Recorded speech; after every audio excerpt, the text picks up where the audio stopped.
गुरु के digital class में आप लोगों का स्वागत है। मैं डॉक्टर प्रकाश मिश्रा।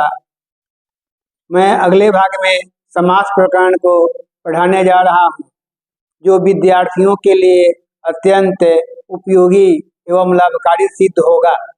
तो समास जब पढ़ते हैं तो समास से शब्द का व्याख्या हो जाता है सम प्लस आस, यानी जो समास शब्द है, समास की परिभाषा हो जाती है सम सनम समासम, या एक अनेक पदा नाम एक पदी भवनम समास।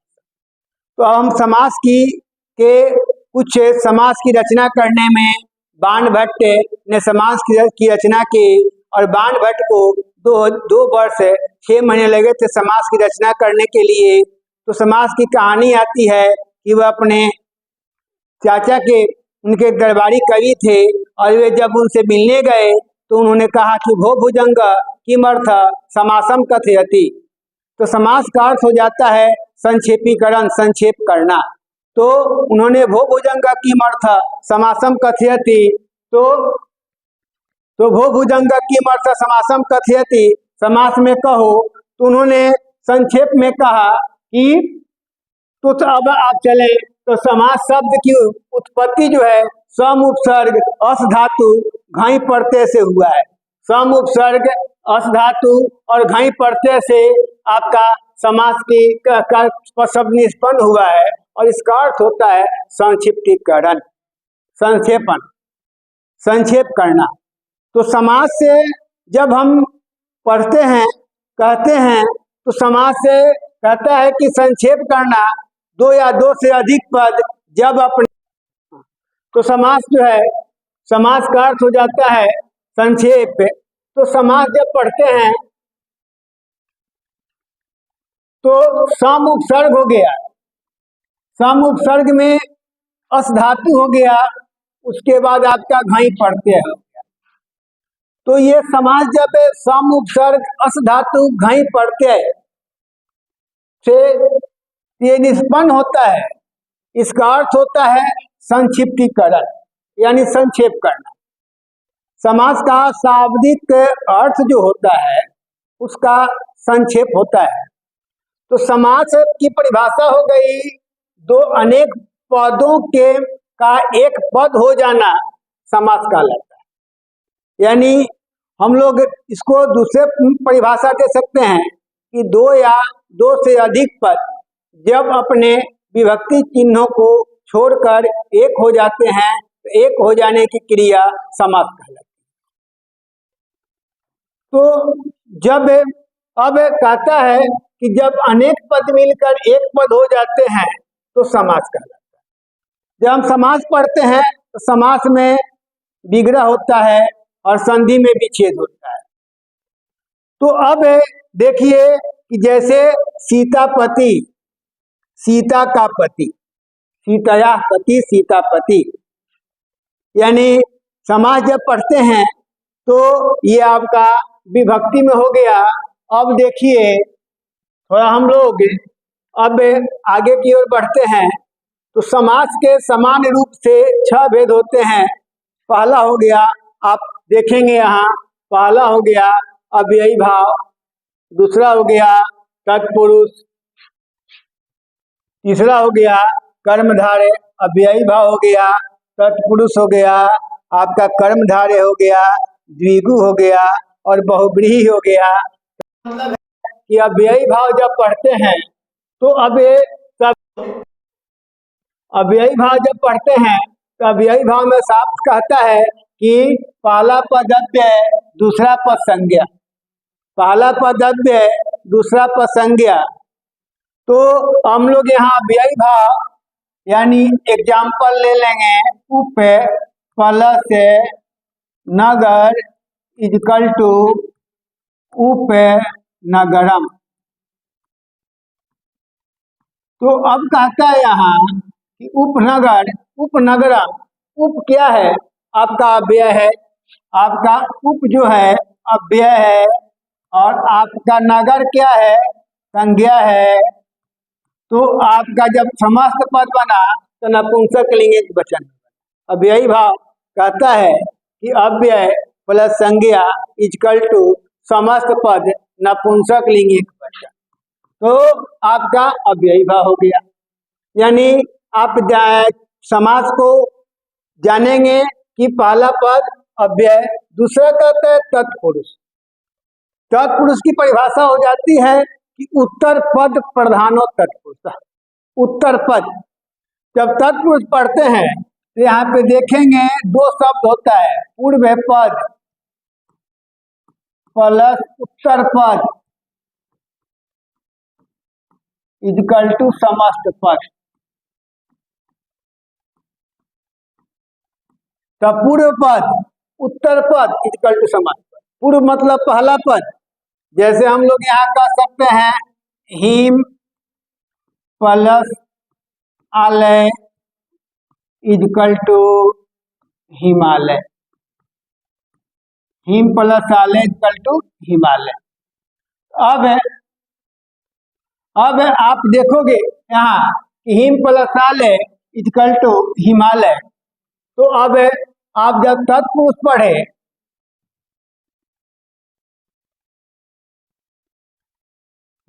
तत्पुरुष पढ़ेंगे तो यहाँ हो गया पूर्व पद प्लस उत्तर पद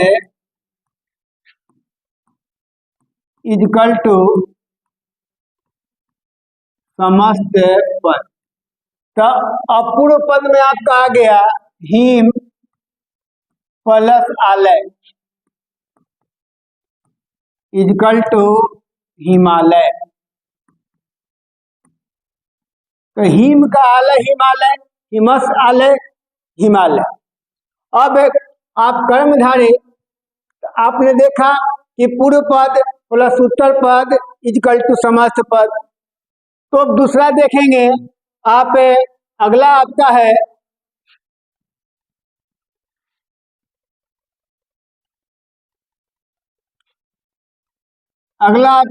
कर्मधारय। कर्मधारय समास जब भी होता है तो विशेषण विशेष्य, विशेषण प्लस विशेष्य उपमान उपमेय। तो अब विशेषण किसे कहते हैं? जो संज्ञा सर्वनाम की विशेषता बतावे। विशेषता किसे कहते हैं? जो विशेषण की विशेषता बतावे। उपमान किसे कहते हैं? जिससे तुलना की जाए। उपमेय किसे कहते हैं? जिसकी तुलना की जाए। यहाँ एग्जाम्पल ले सकते हैं कर्मधारय समास का, नील कमलम नीलम कमलम, पीतम अम्बरम पीताम्बरम। और यहाँ ले सकते हैं उपमान उपमेय में चंद्रमुखी। तो यहाँ ध्यान देंगे उपमान उपमेय में यू तथा एव का प्रयोग किया जाता है। यू तथा एव का प्रयोग किया जाता है। विद्याधन विद्या ही धन, चंद्रमुखी चंद्र युमुखी, चंद्रमा के समान मुख। उसके बाद आपका है द्विगु समास है। तो द्विगु समास में आपका पहला पद क्या होता है? संख्यावाची होता है। द्विगु समास देखेंगे पहला पद संख्यावाची होता है।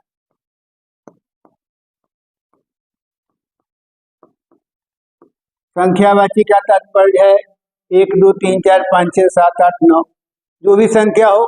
जैसे हम नवग्रह कहते हैं तो नवग्रह का होता है नवा नाम, ग्रहा नाम, समाहार।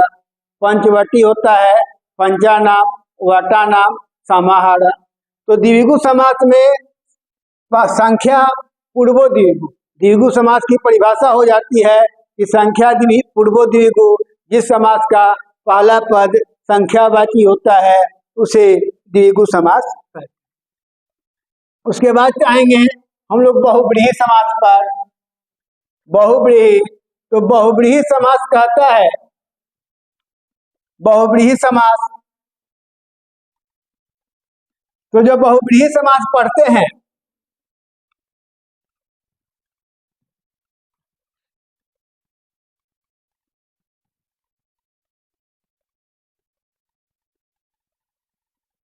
हम लोग बहुव्रीहि समास पढ़ते हैं तो बहुब्रीहि समास की परिभाषा हो जाती है कि अन्य पद प्रधानो बहुब्रीहि, यानी प्रथम पर्सन कितने होते हैं? 3। कौन कौन? प्रथम पुरुष, मध्यम पुरुष, उत्तम पुरुष। यानी पहला व्यक्ति कहता है दूसरा व्यक्ति से और वह विशेषण बनता है तीसरे व्यक्ति का। जैसे पीताम्बर बोलते हैं तो यहाँ देखेंगे पीतम अम्बरम यशसा, पीताम्बर अर्थात भगवान विष्णु। श्वेतांबरा बोलते हैं श्वेतम अम्बरम यशसा अर्थात सरस्वती। आप लंबोदर बोलते हैं लंबम उदरम यशस अर्थात गणेश भगवान। तो बहुब्रीहि समास अन्य पद प्रधानो बहुब्रीहि, यानी कहता है कि जिस समास में अन्य पद प्रधान और समस्त पद किसी पद का विशेषण बन जाए उसे कौन सा समास कहते हैं? बहुब्रीहि समास कहते हैं। तो बहुब्रीहि समास के दो भेद हो जाते हैं, व्यधिकरण, समानाधिकरण। व्यधिकरण में भिन्न भिन्न विभक्ति लगी रहती है, जैसे चंद्रशेखर, चंद्रम शेखरे, यशस, बीना पानी, बीना पानव, यस्यासा।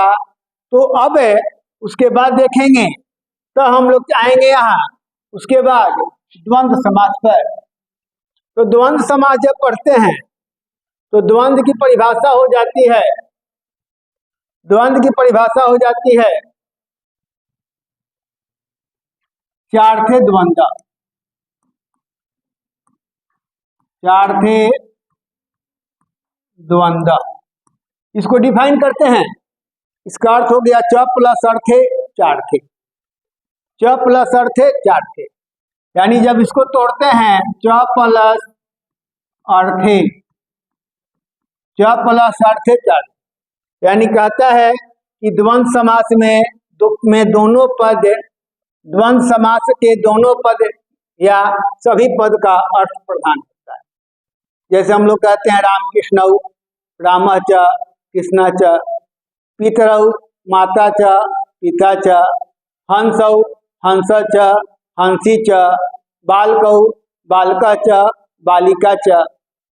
तो द्वंद्व समास से दूसरा कहता है कि विग्रह करने पर, विग्रह करते समय पदों के बीच में च लगता है। द्वंद्व समास में दोनों पद प्रधान होता है और बीच में च लगता है, उसे द्वंद्व समास कहते हैं। अब कहता है कि द्वंद्व समास के 3 भेद हो गए, द्वंद्व समास के 3 भेद हो गए, इतरेतर, समाहार और एक शेष। इतरेतर, समाहार और एक शेष। इतरेतर जब बोलते हैं तो इतरेतर कहने के साथ ही हो जाता है इतर तितर, इतरेतर, इतरेतर द्वंद्व, यानी भिन्न भिन्न पद आए उसे कौन सा समास कहते हैं? द्वंद्व समास कहते हैं। जैसे देखा जाए कि इसमें दोनों पद की प्रधानता होती है, यानी आप जब देखेंगे हम राम कृष्णौ कहते हैं तो रामः च कृष्णः च, राम की ही प्रधानता है, कृष्ण की भी प्रधानता है। लव कुशौ, लवः च कुशः च, राम कृष्ण श्यामः, रामः च कृष्णः च श्यामः च। यानी जब यहाँ देखेंगे कि दोनों पद की प्रधानता होती है और दोनों पद का अलग अलग अर्थ होता है। 2 पद हो गए, राम कृष्णौ, रामः च कृष्णः च, तो राम का अलग अर्थ हो गया और कृष्ण का अलग हो गया। जैसे राम त्रेता के हो गए और कृष्ण द्वापर के हो गए। तो आपका यहाँ कहा कि दोनों पद का अलग अलग अर्थ होता है। समस्त पद बनने पर द्विवचन बन जाता है। राम कृष्णौ, बालकः बालकौ बालकाः, आपको बालक शब्द का द्विवचन हो गया बालकौ। तो यहाँ भी आप समझ गए कि समस्त पद बनने पर द्विवचन हो जाता है। फिर कहता है कि 2 या 2 से अधिक पद हो तो समस्त पद बनने पर बहुवचन बन जाता है। धर्म अर्थ काम मोक्षा, धर्म च अर्थ च काम च मोक्ष च, यानी 2 या 2 से अधिक पद है। राम कृष्ण श्यामः, राम कृष्ण श्यामः, तो रामः च कृष्ण च श्यामः च। आपको यहाँ कहा यदि 2 या 2 से अधिक पद हो तो समस्त पद बनने पर बहुवचन हो जाता है। समास पद बनने पर लिंग अंतिम वचन के अनुसार होता है। तो पुल्लिंग स्त्रीलिंग नपुंसक लिंग तीन होते हैं। तो जैसे हम लोग बोले राम कृष्ण हो, तो आपका ये पुल्लिंग हो गया रामा च कृष्ण च। राम कृष्ण श्यामा हो गया, तो आपकी ये बालक शब्द प्राय पुल्लिंग है रामा च कृष्ण च श्यामा च। अब हम लोग आगे बढ़े, इतरेतर के बाद आपका आता है एग्जाम्पल आपका हो गया, उसके बाद आता है समाहार। समाहार का अर्थ हो जाता है समूह। समाहार द्वंद्व का अर्थ हो जाता है समूह। समूह का अर्थ हो गया एक समूह का बोध करता है। तो एक ही पद के अनेक शब्द मिलकर समूह का रूप धारण करते हैं और समस्त पद सदा नपुंसक लिंग एक वचन में होता है। जैसे आप कहते हो कि गो व्याघ्र गाय च, गो च व्याघ्र च, गाय और बाघ। तो इतना जानिए कि जो समाहार द्वंद्व होता है, नदीवाचक पद, नगरों के नाम तथा जहाँ जंतुओं में परस्पर विरोध होता है वहां पे हम समाहार द्वंद्व का प्रयोग करते हैं। जैसे गंगा यमुने, तो द्वंद्व समास में आपने पढ़ा कि समास द्वंद्व समास द्विवचन में होता है। तो यहाँ पे आपने देखा गंगा यमुने, गंगा च यमुना च। तो यहाँ पे आपका गो व्याघ्र, यहाँ कहता है कि गाय और बाघ, गो च व्याघ्र च। उसके बाद आ गया छात्रोपनहन, छात्र छत्र मतलब छाता, उपानहु मतलब जूता, इसीलिए उपानहु शब्द आया कि द्विवचन है। तेसाम समाहार, उसमें आपका तयो समाहार तेसाम समाहार का प्रयोग किया जाता है। द्वंद्व समास से में दोनों पद प्रधान होता है और दोनों पद प्रधान होता है और बीच में च लगता है, आपको वही आपका द्वंद्व समास हुआ। उसके बाद आप चलेंगे कि आपका एक शेष हो गया, दो या दो से अधिक पद समास होने पर एक ही पद शेष रह जाता है, उसे एक शेष द्वंद्व समास करते हैं। एक शेष शब्द कहने से ही अर्थ निकल जाता है कि जिस शब्द में एक शेष रह जाए उसे हम कौन सा समास करते हैं, एक शेष द्वंद्व समास करते हैं। जैसे आप यहाँ कह सकते हैं एक शेष में पुत्र, एक शेष में जैसे बालकौ शब्द आता है, बालकौ आता है, तो बालकौ कहते हैं तो आपका बालका च बालिका च। एक शेष में आपके हो गए कि बालकौ, पुत्रौ कहते हैं पुत्री च पुत्र च, पितरौ कहते हैं माता च पिता च। एक और शब्द आता है माता पितरौ, एक ही होता है माता पितरौ, इसको भी हम लोग माता च पिता च। उसके बाद आपका है हंसौ, हंस च हंसी च, छात्रौ छात्रा च छात्रा च। तो आपके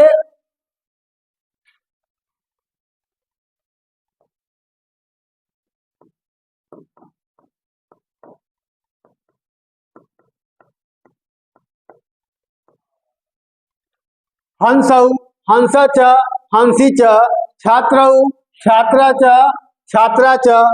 तो ये आपका एक शेष द्वंद्व समास जो है वह एक ही पद का बोधक होता है। अब आता है एक शेष में पहला पद पुल्लिंग दूसरा पद स्त्रीलिंग। इसमें माता च पिता च। अब यहाँ आपसे पूछा जाए दंपति, दंपति शब्द है, ये आपको बोर्ड में आता है, बोर्ड परीक्षा उपयोगी है। दंपति बोलते हैं तो यहाँ हो गया स्त्री च पुरुष च, स्त्री च पुरुष च इक्वल टू दंपति। तो अब पुत्रौ कहते हैं पुत्री च पुत्र च। तो एक शेष द्वंद्व समास, एक शेष द्वंद्व समास जो होता है उसमें एक ही पद शेष रह जाता है और बाकी पद लुप्त हो जाता है। जैसे आपने देखा कि पुत्र च पुत्री च पुत्रश्च पुत्रौ, माता च पिता च पितरौ, हंस च हंसी च हंसौ, छात्र च छात्रा च छात्रौ, दंपति स्त्री च पुरुष च। तो अब समास से जब देखते हैं समास में, तो समास शब्द जो है वह इसमें आपने एक से इतरेतर समाहार शब्द है। तो अब कुछ एग्जाम्पल हम लोग देख लें।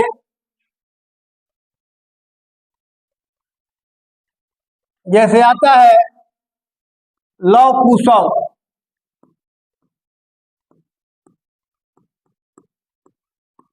लव कुशव, लवः च कुशः च, माता पितरौ,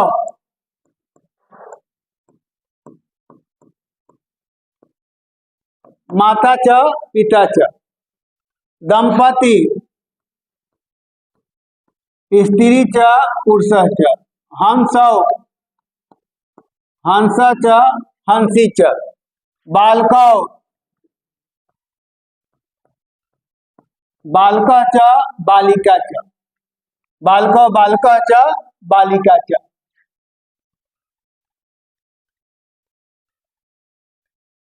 तो अब समास जो है